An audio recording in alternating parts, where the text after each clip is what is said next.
Hi, welcome to Liya. നമ്മളിന്ന് ചർച്ച ചെയ്യാൻ പോകുന്നത് നമ്മളുടെ സ്കിൻ ഹൈഡ്രേറ്റഡ് ആക്കി വയ്ക്കാൻ വേണ്ടി എന്തൊക്കെ ചെയ്യാം എന്നുള്ളതാണ്.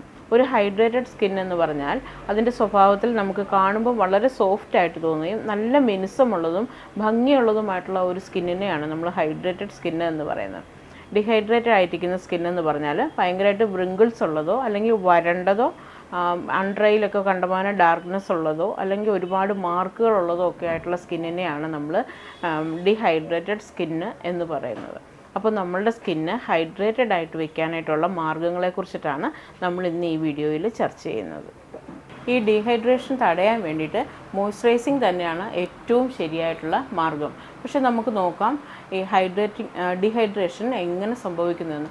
മെയിനായിട്ട് സൺ എക്സ്പോഷറാണ്, രണ്ടാമതായിട്ട് ഡീപ്ലി എക്സ്പോളിയേഷൻ, മൂന്നാമത് വന്നിട്ട് നമ്മൾ AC അധിക നേരം യൂസ് ചെയ്യുന്നത്, അതായത് ഒരുപാട് സമയം നമ്മൾ എയർ കണ്ടീഷൻ റൂമുകളിൽ ചിലവഴിക്കേണ്ടി വരുന്ന സാഹചര്യങ്ങൾ. അങ്ങനെ 3 കാരണങ്ങളാണ് മെയിനായിട്ടുള്ളത്.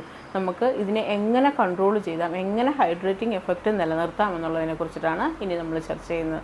ധാരാളം വെള്ളം കുടിക്കുക, അതുപോലെ തന്നെ ഹൈഡ്രേറ്റിംഗ് ആയിട്ടുള്ള ഫുഡ് എടുക്കുക, സൺ പ്രൊട്ടക്ഷൻ മസ്റ്റായിട്ട് നമ്മൾ യൂസ് ചെയ്യുക, അതുപോലെ തന്നെ ഒരു മോയ്സ്ചറൈസർ റെഗുലറായിട്ട് യൂസ് ചെയ്യുന്ന ഒരു സ്വഭാവം നമ്മൾ നിലനിർത്തുക. അതും കൂടുതൽ വെറ്റ് സ്കിന്നിൽ യൂസ് ചെയ്യാനായിട്ട് പ്രത്യേകം ശ്രദ്ധിക്കുക. അതുപോലെ തന്നെ ഹൈഡ്രേറ്റിംഗ് സിറംസ് യൂസ് ചെയ്യുക. പിന്നെ അമിതമായിട്ട് നമ്മൾ ഇതുപോലെയുള്ള പ്രോഡക്ട്സുകൾ അധികമായിട്ട് യൂസ് ചെയ്യാതിരിക്കുക. അതായത് ഡീപ്ലി എക്സ്പോളിയേഷൻ, റെഗുലറായിട്ട് ഇങ്ങനെ എക്സ്പോളിയേഷൻ സ്കിന്നിൽ കൊടുക്കുന്നവരുണ്ട്. അതായത് ഡെയിലി സ്ക്രബ് യൂസ് ചെയ്യുന്ന ഉദ്ദേശിച്ചത്.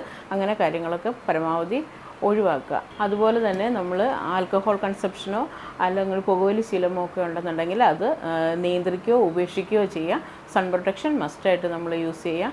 ഇങ്ങനെയൊക്കെയുള്ള കാര്യങ്ങൾ പരമാവധി ശ്രദ്ധിച്ചു കഴിഞ്ഞാൽ തന്നെ നമ്മളുടെ സ്കിന്നിൻ്റെ ഹൈഡ്രേറ്റിംഗ് ലെവൽ, അതായത് കണ്ടമാനം വരണ്ടു പോകുന്ന ഒരവസ്ഥയിൽ നിന്ന് നമ്മുടെ സ്കിന്നിനെ ഹൈഡ്രേറ്റഡ് ആക്കി നിലനിർത്താനായിട്ട് നമുക്ക് സാധിക്കുന്നതാണ്. നാച്ചുറലായിട്ട് നമ്മളുടെ ഹൈഡ്രേറ്റിംഗ് ലെവൽ നിലനിർത്താനുള്ള മാർഗ്ഗങ്ങളാണ് ഇനി പറയുന്നത്. അലോവേറ നല്ലൊരു പ്രൊഡക്റ്റാണ്. ഹണി നമുക്ക് യൂസ് ചെയ്യാം, അതുപോലെ കോക്കനട്ട് ഓയിൽ യൂസ് ചെയ്യാം, ഗ്രീൻ ടീ യൂസ് ചെയ്യാം, അതുപോലെ തന്നെ അവക്കാഡോയുടെ മാസ്ക് നമുക്ക് യൂസ് ചെയ്യാം. ഇങ്ങനെയൊക്കെയുള്ള പല വഴികളിൽ കൂടെ നമുക്ക് നമ്മളുടെ ബോഡിയുടെ ഹൈഡ്രേറ്റിംഗ് ലെവൽ നിലനിർത്താനായിട്ടും ഡീഹൈഡ്രേഷൻ തടയാനായിട്ടും സാധിക്കും. ഇനി അടുത്തായിട്ട് നമ്മൾ ശ്രദ്ധിക്കേണ്ടതുള്ളത് ചില തരം ഫുഡുകളാണ്. അതായത് മെയിനായിട്ടും നമ്മൾ ഫിഷ് ഐറ്റംസ് കൂടുതലും നമ്മുടെ ഡയറ്റിൽ ഉൾപ്പെടുത്തുക. അതുപോലെ തന്നെ സിട്രസ് ഫ്രൂട്ട്സ് ഉൾപ്പെടുത്തുക, നട്ട്സ് ഉപയോഗിക്കുക, ഗ്രീൻ ലീവി വെജിറ്റബിൾസ് യൂസ് ചെയ്യുക.